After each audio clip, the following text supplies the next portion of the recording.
So in this position, and if you can't see anything or need to say anything louder, let me know. But in this position, it stretches the knee that's down on the ground. You're going to stretch that glute. Now, to get a deeper stretch, if you're not feeling that, you can drop down to your elbows. And then also, you can play with your hip positioning. You can slide forward, or you can slide backward with your body. And then you can also, if you're on, like for me, if I'm on my right knee, I can walk my shoulders and hands more towards the right to get a deeper stretch. So you can do that on whichever side knee you have down, you can kind of stretch around. Yeah. So if there's tightness there, that's a good thing that we want to be able to find it and then get it stretched open. Usually this type of stretch, we would stay in that uncomfortable tightness for 30 to 60 seconds. So sometimes people will ask, I'm going to talk, you guys stay in the stretch.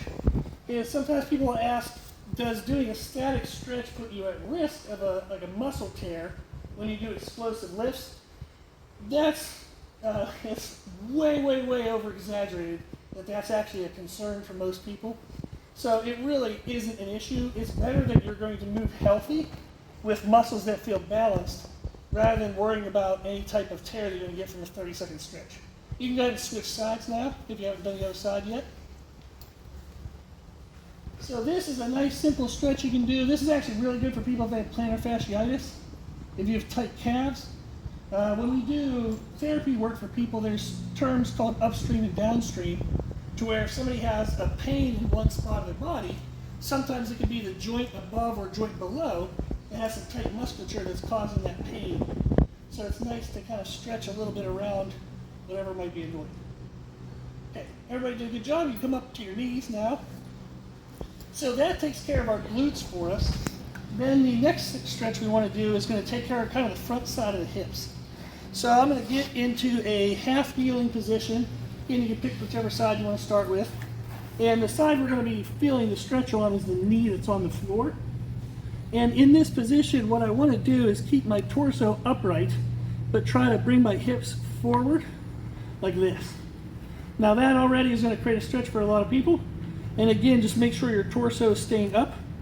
And then in this position, to make that stretch even more, you're going to flex the glute of the knee that's on the floor.